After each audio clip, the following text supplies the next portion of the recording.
Praise God హల్లెలూయా. ప్రభువును రక్షకుడినైన యేసుక్రీస్తు నామములో మీ అందరికీ శుభములు తెలియజేస్తూ ఉన్నాను. ఈ పరిశుద్ధ పునరుత్థాన దినములో దేవుని సన్నిధిలో చేరి దేవుని స్తుతించి ఆరాధించుటకు ప్రభువు మనకిచ్చిన ఈ మంచి అవకాశాన్ని బట్టి ప్రభువుని స్తుతిస్తూ ఉన్నాను. దేవుని నామానికి మహిమ కలుగును గాక. ప్రియులారా, ఆ దేవుని వాక్యాన్ని చదువుకుని ప్రార్థన చేసుకుని వాక్య ధ్యానంలోనికి వెళ్దాము. చూడండి, కీర్తన గ్రంథము 119వ కీర్తన 54వ వచనాన్ని చదువుకుందాము. కీర్తన గ్రంథము 119వ కీర్తన 54వ వచనం.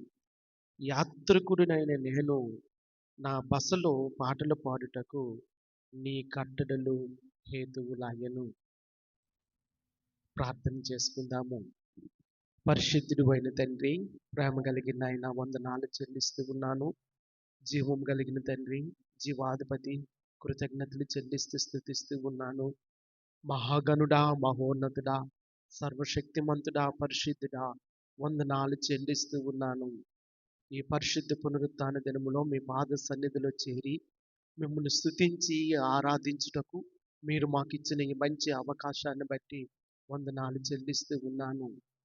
దాసుడు తన యజమానుని వైపు చూస్తూ ఉండినట్లుగా, దాసురాలు తన యజమానురాలి చేతి వైపు చూస్తూ ఉండినట్లుగా ఈ ఉదయకాల సమయంలో మీ వైపు ఆశతో చూస్తూ ఉన్నాము. దేవా, మీరు మాకు బోధించండి. పరిశుద్ధాత్మ దేవా, మమ్మల్ని మీ చేతులకు అప్పగించుకుంటూ ఉన్నాము. మీరే మాకు పరిచర్య చేయమని ప్రార్థిస్తూ ఉన్నాను. కృతజ్ఞతలు చెల్లిస్తూ స్తుతిస్తూ మీ దయించమని ప్రార్థన చేస్తూ యేసుక్రీస్తు నామంలో స్తుతించి ప్రార్థిస్తూ ఉన్నాను, కొనియాడుతూ ఉన్నాను, ఘనపరుస్తూ ఉన్నాను. జీవము గల పరమ తండ్రి, ఆమేన్, ఆమేన్. దై విల్ బి డన్, నీ చిత్తము నెరవేర్చబడును గాక అనే ఈ సిరీస్లో ప్రియులారా, అనేక మంది దైవజనులు వారి యొక్క వ్యక్తిగత జీవితాల్లోంచి అనేకమైన పాఠాలను మనం నేర్చుకుంటూ ఉన్నాము. ప్రియులారా, ఈరోజు కీర్తన గ్రంథంలో నుంచి కొన్ని సందర్భాలను మనము జ్ఞాపకం చేసుకుందాము. నేను ఎప్పుడూ చెప్తున్నటువంటి ఒక మాట ఏమిటంటే, కీర్తనల గ్రంథము చాలా ప్రత్యేకమైనది. బైబిల్ గ్రంథంలో మనకు ప్రవచనపూర్వకమైన గ్రంథాలు ఉన్నాయి, చారిత్రాత్మక గ్రంథాలు ఉన్నాయి.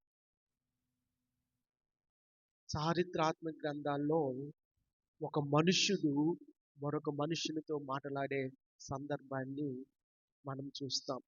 అంటే చరిత్రలో పలానా విధముగా జరిగింది, చరిత్రలో దేవుడు ఇటువంటి గొప్ప కార్యాన్ని చేశాడు అని చెప్పడము మనం చూస్తూ ఉంటాము.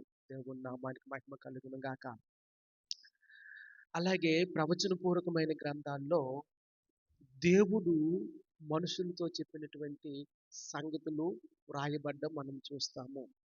అనగా దేవుని ప్రజలు దేవునికి వ్యతిరేకంగా తిరిగినప్పుడు, లేదా ఆయా దేశాలు దేవునికి వ్యతిరేకంగా తిరిగినప్పుడు దేవుని యొద్ద నుండి సందేశాన్ని ప్రవక్త గ్రహించి తెలుసుకొని దానిని ఆయా దేశాలకు లేదా దేవుని ప్రజలకు తెలియచెప్పడము మనకు విశదమవుతా ఉంది. గమనించండి, ప్రవచనపూర్వకమైన గ్రంథాల్లో ఒక మనుష్యుడు మరొక మనుషునికి చెప్పే సందర్భాలు మనం చూస్తాము, లేదా చరిత్రను చూస్తాము.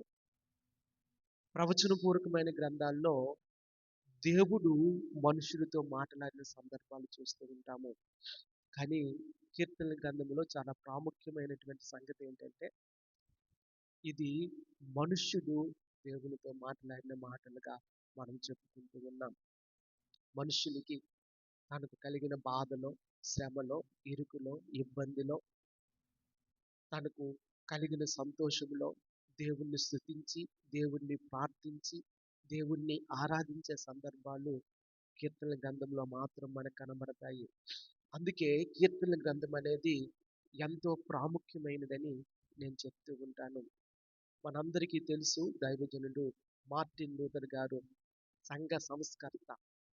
ఆయన ఈ కీర్తన గ్రంథాన్ని బాగా ఇష్టపడుతూ ఉంటాడని నేను ఒక దగ్గర చదివాను. సరే, ఏది ఏమైనప్పటికీ కూడా ప్రియులారా, ఈ కీర్తనల గ్రంథము మనుషుని యొక్క ఆ సంగతులను దేవునికి తెలియచేసేదిగా మనం చూస్తూ ఉన్నాము. మనుషుని యొక్క వ్యక్తిగత అనుభవాలు అనేవి కీర్తనల రూపంలో, పాటల రూపంలో పొందుపరచబడి ఈ దినాన మనకు కీర్తనల గ్రంథముగా ఉండడం అనేది ఆశీర్వాదకరమైనటువంటి సంగతి. దేవుని నామానికి మహిమ కలుగును గాక. ప్రియులారా, ఈ కీర్తనల గ్రంథములో 5 స్కందాలుగా విభజించబడింది. పంచమ స్కందాలు అంటారు. ప్రియులారా, అనగా 5 భాగాలుగా కీర్తనల గ్రంథము విభజించబడడం అనేది మనం చూస్తూ ఉన్నాము. ఈ కీర్తనలో ఎక్కువ భాగాన్ని, అంటే 3 వంతుల్లో 2 వంతులు దావీదు రాసినట్లుగా మనకు కనబడతా ఉన్నాయి. ప్రియులారా, ఈ కీర్తనల గ్రంథము లో అనేకమైన కీర్తనలు మిగతా వారు కూడా అనేక మంది రాసినట్లుగా మనకు స్పష్టంగా కనబడతా ఉంది. మొదటిది దావీదు, అలాగే కోరహు కుమారుడు రచించిన కీర్తనలు కూడా మనం చూస్తూ ఉన్నాము. సొలొమోను రాసిన కీర్తనలు మనం చూస్తూ ఉన్నాము. మోషే కూడా రాసినటువంటి కీర్తన మనకు కనిపిస్తూ ఉంది. హేమాను రాసినటువంటి కీర్తనలు కూడా మనకు కనబడతా ఉన్నాయి. ప్రైజ్ గాడ్, హల్లెలూయా. కానీ ప్రియులారా, ఎక్కువ భాగము దావీదు గారు రాసినట్లుగా మనకి కనబడతా ఉంది. దావీదును గుర్చినటువంటి ఒక మాట 2 సమూయేలు గ్రంథము 23 అధ్యాయము 1వ వచనంలో చూసినట్లయితే ఆయన్ని గూర్చి ఒక మాట ఇక్కడ మనకు తెలియచేయబడతా ఉంది. చదువుదాము, చూడండి. 2వ సమూయేలు గ్రంథము 23వ అధ్యాయము 1వ వచనము చూసినట్లయితే దావీదు రచించిన చివరి మాటలు ఇవే. యెష్షయి కుమారుడను దావీదు పలికిన దేవోక్తి ఇదే.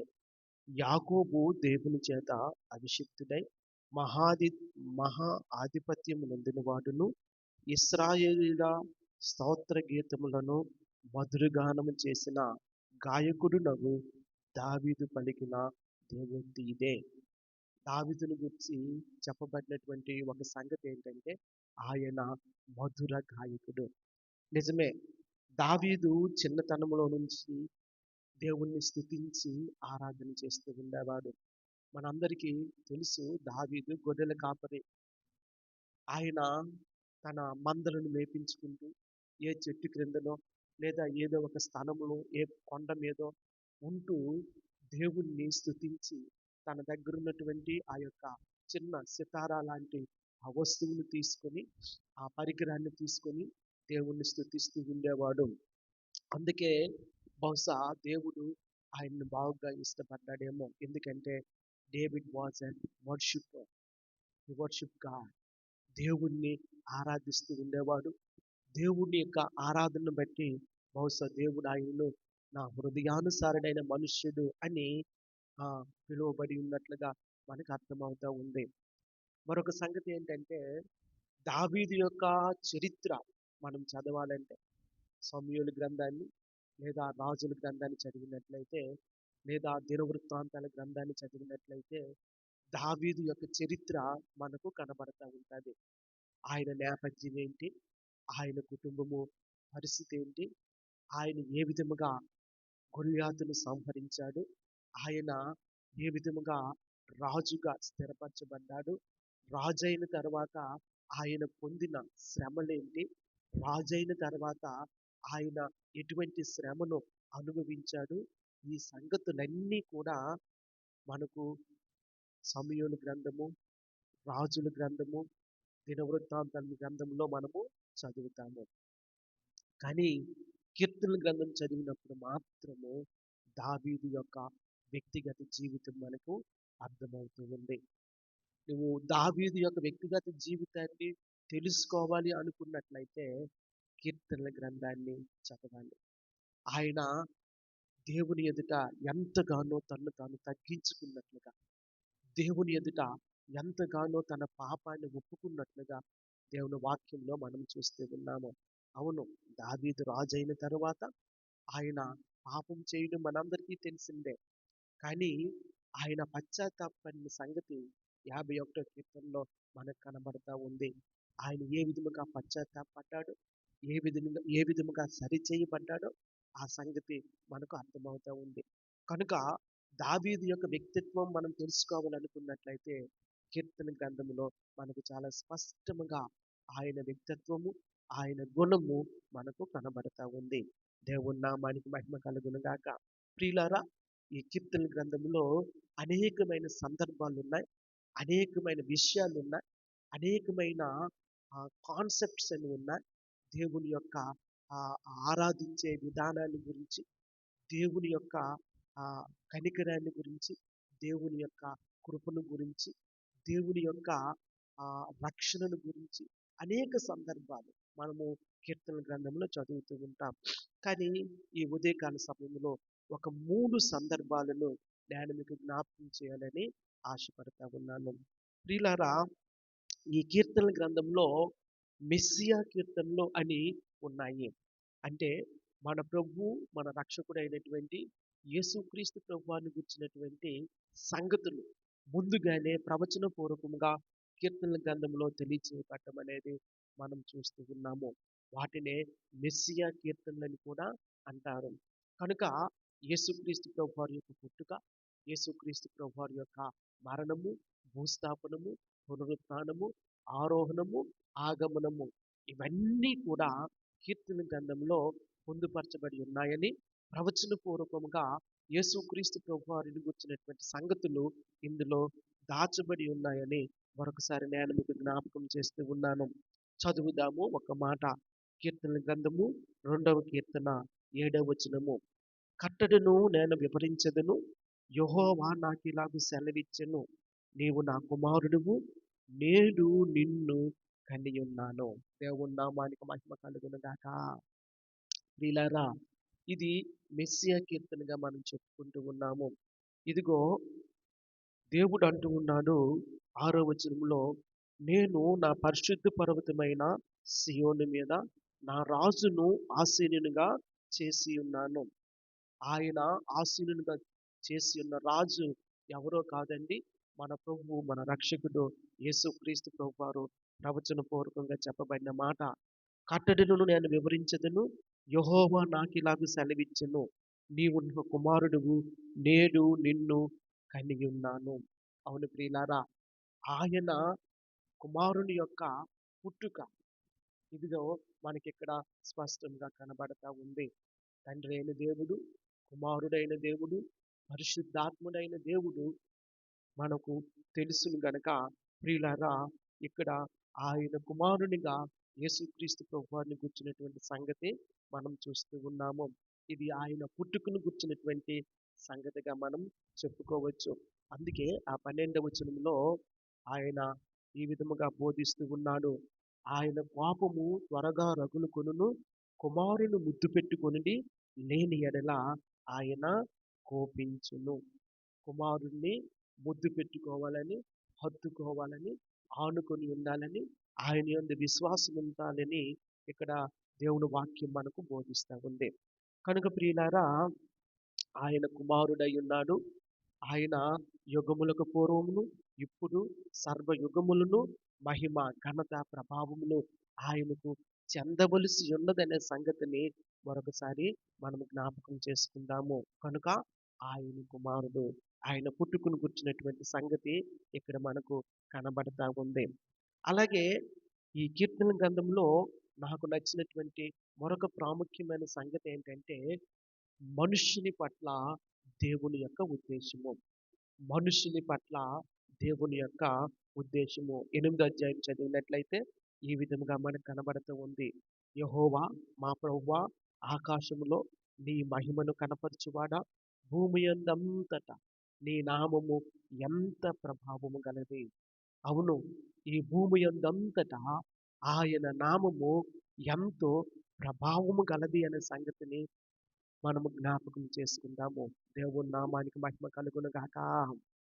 ప్రియులారా, ఆయన పిల్లలమైన మనము ఆయన ప్రభావాన్ని గుర్తెరిగి, ఈ భూమి అందంతటా ఆయన ప్రభావము, ఆయన మహిమ విస్తరించులాగున ఆయన కొరకు మనం జీవించవలసి ఉన్నదని మనం ఎప్పుడు కూడా జ్ఞాపకం పెట్టుకుందాము.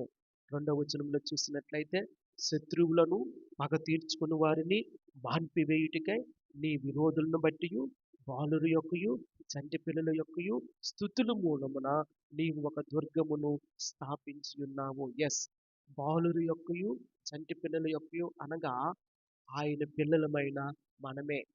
అవును, మన యొక్క స్థుతుల మూలముగా దేవుడు దుర్గములను స్థాపిస్తూ ఉన్నాడనే సంగతిని మనం ఎప్పుడు కూడా జ్ఞాపకం పెట్టుకుంటూ ఉండాలి. అందుకే ప్రియులారా, మనము జ్ఞాపకం చేసుకోవలసినటువంటి ఒక ప్రాముఖ్యమైన సంగతి ఏంటంటే ఆయనను స్థుతించాలి. ఎందుకంటే దేవుడు స్థుతుల మూలముగా దుర్గములను స్థాపిస్తూ ఉన్నాడనే సంగతిని మనము జ్ఞాపకం చేసుకుందాము. 4వ వచనంలో చూసినట్లయితే లేదా 3వ వచనం నుండి చదివినట్లయితే, నీ చేతి పని అయిన నీ ఆకాశములను నీవు కలుగు చేసిన చంద్ర నక్షత్రములను నేను చూడగా. నీ చేతి పనైన ఆకాశము నీవు కలుగు చేసిన చంద్ర నక్షత్రములను నేను చూడగా, నీవు మనుష్యుని జ్ఞాపకము చేసుకుంటకు వాడేపాటివాడు, నీవు నరపుత్రుని దర్శించుటకు వాడేపాటివాడు. ప్రియులారా, దేవుని వాక్యములో మనం చూస్తూ ఉన్నాము, మనుష్యుడు దేవుని యొక్క సృష్టి. ఆయన కుమారుని యొక్క పోలికలో దేవుడు మనుష్యులను తయారు చేసినట్లుగా మనం చూస్తూ ఉన్నాము. మనుష్యుడు దేవుని పోలిక కనుక ప్రియులారా, దేవుడు మనుషునికి ఈ భూమి మీద, ఆయన సృష్టి మీద అధికారం ఇచ్చినట్లుగా మనం చూస్తూ ఉన్నాము. కానీ మనుష్యుడు తనకి ఇవ్వబడినటువంటి ఆ అధికారాన్ని ఆ దుర్వినియోగం చేసుకుంటూ దేవునికి వ్యతిరేకముగా పాపము చేసి తనకి ఇవ్వబడినటువంటి అధికారాన్ని కోల్పోయినట్లుగా దేవుని వాక్యంలో మనం చూస్తూ ఉన్నాము. కానీ ఒక సంగతి ఏంటంటే, దేవుడు మనుషుల్ని ఒక మహా ఉద్దేశముతో నిర్మించినట్లుగా చూస్తూ ఉన్నాము. దేవుడు మనుషుల్ని నిర్మించడంలో ఒక ఉత్కృష్టమైనటువంటి దేవుని ప్రణాళిక ఉందని నేను ఎప్పుడు కూడా చెప్తూ ఉంటాను. అందుకే 5వ వచనంలో ఈ విధంగా ఉంది, దేవుని కంటే వానిని కొంచెము తక్కువ వానిగా చేసి ఉన్నావు, మహిమ ప్రభావముతో వానికి కిరీటము ధరింపచేసి ఉన్నావు. అవును ప్రియులారా, దేవుని వాక్యంలో మనం చూస్తూ ఉన్నాము, దేవుడు మనుష్యునికి ఇచ్చినటువంటి ఆధిక్యత ఎంతో శ్రేష్టమైనది, ఎంతో విలువైనది. దేవుని వాక్యం మనకు బోధిస్తూ ఉంది, నీవు వారిని దేవుని కంటే కొంచెము తక్కువ వానిగా చేసి ఉన్నావు, మహిమ కిరీటములతో ఆయనను అలంకరించి ఉన్నాము. దేవుని నామానికి మహిమ కలుగునుగాక. కనుక ప్రియులారా, మనుషుల విషయంలో దేవుని యొక్క ప్రణాళిక, దేవుని యొక్క ఉద్దేశము ఎంతో ఉత్కృష్టమైనదనే సంగతిని ఎప్పుడు కూడా జ్ఞాపకం పెట్టుకుందాము. ప్రియులారా, ఈ విధంగా చూసినట్లయితే యేసుక్రీస్తు ప్రభు వారి యొక్క పుట్టుకను గురించి, మనుషుని పట్ల దేవుని యొక్క ప్రణాళికను గురించినటువంటి సంగతి మనకు బాగుగా అర్థమవుతా ఉంది. మరొక వచనాన్ని చదువుదాము, చూడండి. కీర్తనల గ్రంథము 16వ కీర్తన 10వ వచనం 11వ వచనం. ఎందుకనగా నీవు నా ఆత్మను పాతాళములో విడిచిపెట్టవు, నీ పరిశుద్ధుని కుళ్ళు పట్టనీయవు. దేవుని నామానికి మహిమ కలుగును గాక.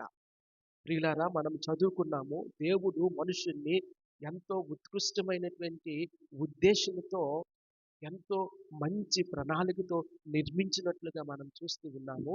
కానీ మనుష్యుడు తన అవిధేయత వలన దేవుని ఉద్దేశాన్ని, దేవుని చిత్తాన్ని తెలియక దేవుని ఉద్దేశానికి, దేవుని చిత్తానికి వ్యతిరేకముగా పనిచేస్తున్నట్లుగా మనం చూస్తూ ఉన్నాము.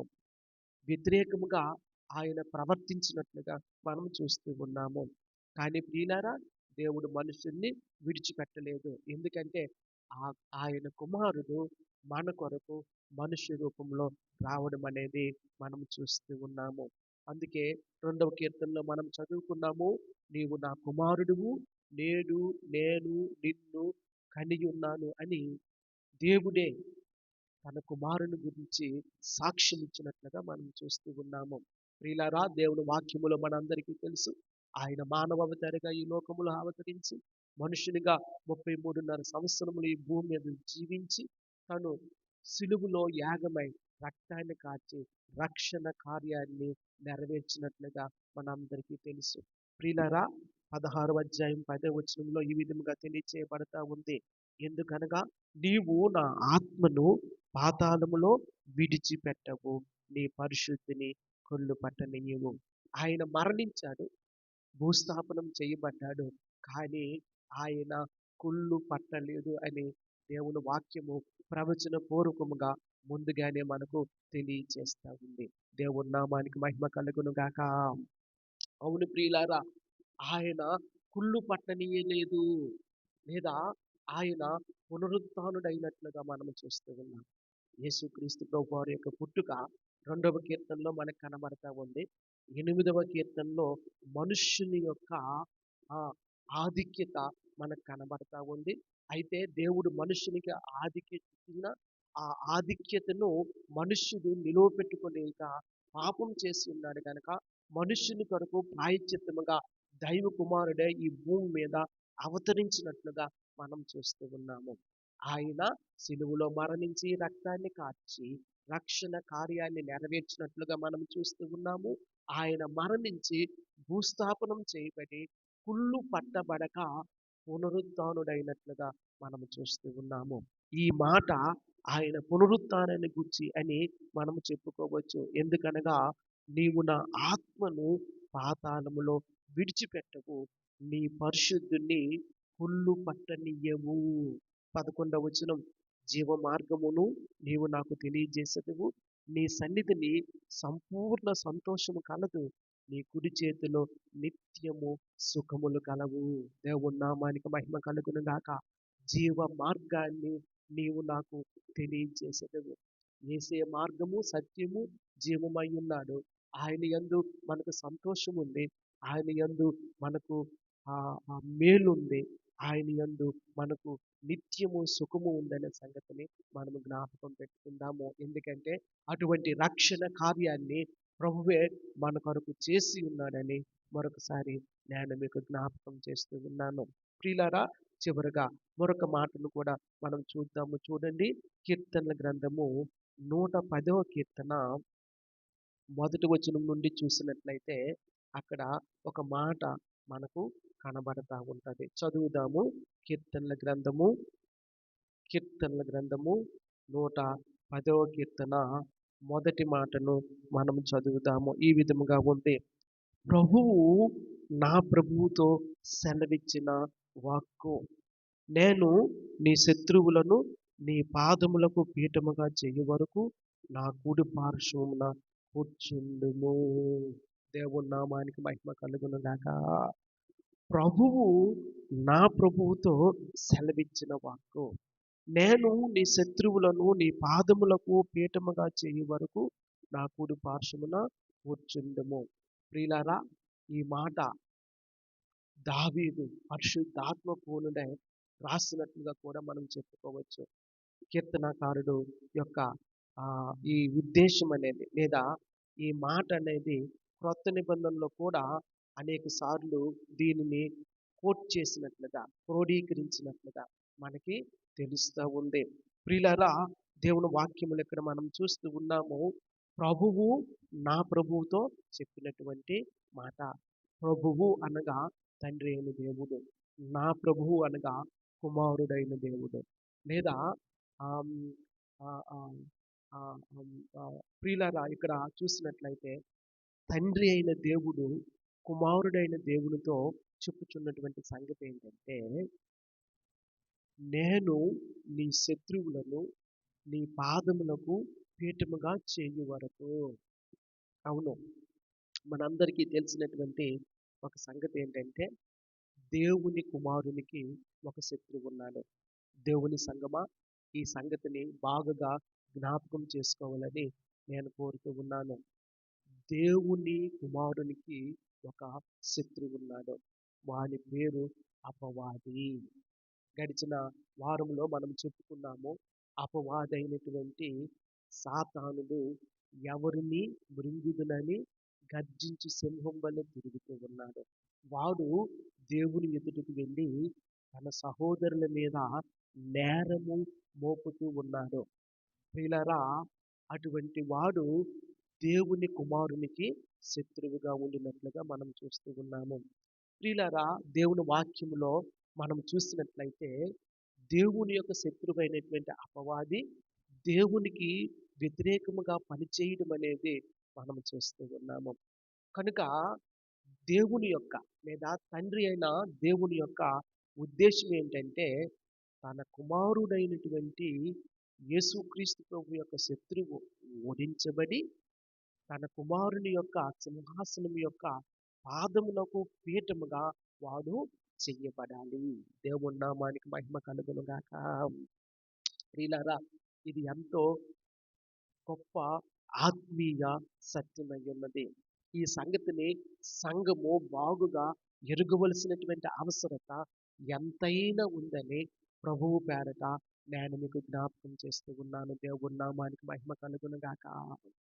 ప్రియులారా, యేసుక్రీస్తు ప్రభువారు మానవావతారిగా ఈ భూమి మీద అవతరించి 33.5 సంవత్సరములు జీవించి ఆ సమయం వచ్చినప్పుడు ఆయన సిలువలో తన్ను తాను పాప పరిహార బలిగా అర్పించుకొని రక్తాన్ని కార్చి తాను కార్చిన రక్తం వలన రక్షణను మనకు కలుగు చేయగా, ప్రియులారా, ఆయన భూస్థాపనం చేయబడి పునరుత్థానుడై దేవుని కుడిపార్శ్వమునకు ఆసీనుడై ఉన్నట్లుగా మనము చూస్తూ ఉన్నాము. ఎస్, కుమారుడైన దేవుడు ఇప్పుడు తండ్రి కుడిపార్శ్వమున ఉన్నాడు. ఆయన తండ్రి కుడిపార్శ్వమున ఉండి ఏం చేస్తూ ఉన్నాడో తెలుసా? నీ కొరకు నా కొరకు విజ్ఞాపన చేస్తూ ఉన్నాడు. దేవుని సంగమా, దేవునితో కలిసి మనము విజ్ఞాపన చేయవలసి ఉన్నది అనటానికి ఈ మాటలు సాదృశ్యంగా ఉన్నాయి. దేవుడు సార్వభౌముడు, సర్వశక్తిమంతుడు, సర్వాధికారి. ప్రియులారా, ఆయన తండ్రి కుడిపార్శ్వమున ఆసీనుడై విజ్ఞాపనము చేస్తూ ఉన్నాడు. ఎందుకు విజ్ఞాపనం చేస్తూ ఉన్నాడు? కుమారుని యొక్క శత్రువు ఓడించబడాలి. ప్రియులారా, ఈ సమయంలో సంఘమునకు దేవుడిచ్చినటువంటి ఒక పరిచర్య లేదా ఒక బాధ్యత ఏంటంటే సంఘము దేవుని కుమారునితో కలిసి విజ్ఞాపన చేయవలసి ఉన్నది. ఒకనొక దినం ఉంది. ఆ దినాన అపవాది పూర్తిగా ఓడించబడి, ప్రియులారా, ప్రభువు రక్షకుడినైనటువంటి యేసుక్రీస్తు ప్రభు వారి యొక్క పాదములకు పీఠముగా చేయబడాలి. అనగా అప్పుడు కుమారుడైన దేవుడు తన రాజ్యముతో ఈ భూమి మీదకు రావలసి ఉన్నది. ప్రియులారా, ఇది ప్రవచనపూర్వకమైన మాట. దేవుని వాక్యములో మనం చూస్తూ ఉన్నాము. నా ప్రభువుతో సెలవిచ్చిన వాక్కు, నేను నీ శత్రువులను నీ పాదములకు పీఠముగా చేయ వరకు నా కుడి పార్శ్వమున కూర్చుందుము.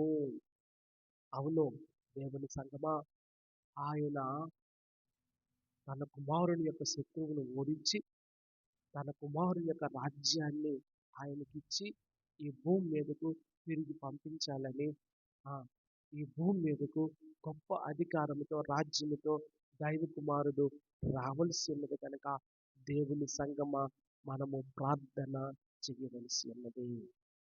కుమారునితో ఏకీభవించి పరిశుద్ధాత్మ పూర్ణులమై ప్రార్థన చేయవలసి ఉన్నది. అందుకే ఒక చోట రామపత్రికలు ఈ విధంగా రాయబడి ఉంది.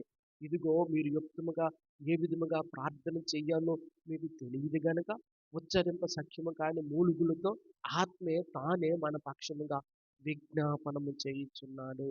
అవును, ఆత్మ తానే మన పక్షముగా విజ్ఞాపనము చేయుచు ఉన్నాడని దేవుని వాక్యము మనకు బోధిస్తూ ఉంది. కనుక ఈ ఉదయకాల సమయంలో మన బాధ్యతలు ఎరిగి దేవుని యొక్క రాకడ కొరకు, ఆయన యొక్క రాజ్యము కొరకు మనం ఎంతగానో ప్రార్థన చేయవలసి ఉన్నదని జ్ఞాపకం చేస్తూ ఉన్నాను. మనుష్యుడు రక్షింపబడుట ముగింపు కాదు క్రైస్తత్వానికి. ప్రియులారా, రక్షణ ఎంత ప్రాముఖ్యమైనదో దేవుని రాజ్యము కూడా అంతే ప్రాముఖ్యమైనదైన సంగతిని మరొకసారి మీకు జ్ఞాపకం చేసుకుంటూ ఈ నా మాటలు ముగిస్తూ ఉన్నాను. అటువంటి పరిశుద్ధ కృపను దేవుడు మనకు అనుగ్రహించి దీవించి ఆశీర్వదించునుగాక. ఆమేన్. ప్రార్థన చేసుకుందాము. పరిశుద్ధుడు అయిన తండ్రి, ప్రేమ కలిగిన ఆయన వందనాలు చెల్లిస్తూ ఉన్నాను. జీవము కలిగిన తండ్రి, జీవాధిపతి, కృతజ్ఞతలు చెల్లిస్తూ స్తుతిస్తూ ఉన్నాను. మహాగణుడువు, మహోన్నతుడువు, సర్వశక్తిమంతుడువు, పరిశుద్ధుడువు నీవు గనుక వందనాలు చెల్లిస్తూ ఉన్నాను. నీ దయించి దీవించి దర్శించుమని మహిమ, ఘనత, స్తుతి, ప్రభావములు మీరే పొందుకునమని ప్రార్థన చేస్తూ కృతజ్ఞతలు చెల్లిస్తూ స్తుతిస్తూ ఉన్నాను. మీ దీవెన దయచేయండి, మీ క్షేమాన్ని ఉంచండి. అవ్వా, మీ కుమారుడిని మా కొరకు ఈ లోకంలోనికి పంపించి ఆయన మరణించి పునరుత్థానుడై ఇప్పుడైతే మీ కుడి పార్శ్వమున ఆసీనుడై రాజ్యముతో తిరిగి వస్తూ ఉంటుండగా నాయనా, మీ కుమారుని శరీరమైన సంఘమైన మేము మీ కుమారునితో ఏకీభవించే కృప మాకు అనుగ్రహించమని ప్రార్థిస్తూ ఉన్నాను. మీ దీవెన దయచేయండి, మీ క్షేమాన్ని ఉంచండి. నిండు మనసుతో వందనాలు చెల్లిస్తూ ఉన్నాను. సర్వశక్తిమంతుడువు, సర్వాధికారివి, గొప్ప దేవుడువు, పరిశుద్ధుడువు నీవు కనుక వందనాలు చెల్లిస్తూ స్తుతిస్తూ మీ దయించమని ప్రార్థన చేస్తూ స్తుతిస్తూ మహిమ, ఘనత, స్తుతి, ప్రభావములు మీకే ఆరోపించుకుంటూ స్తుతిస్తూ యేసుక్రీస్తు నామములో స్తుతించి ప్రార్థిస్తూ ఉన్నాను, కొనియాడుతూ ఉన్నాను, ఘనపరుస్తూ ఉన్నాను. జీవము గల పరమ తండ్రి, ఆమేన్, ఆమేన్.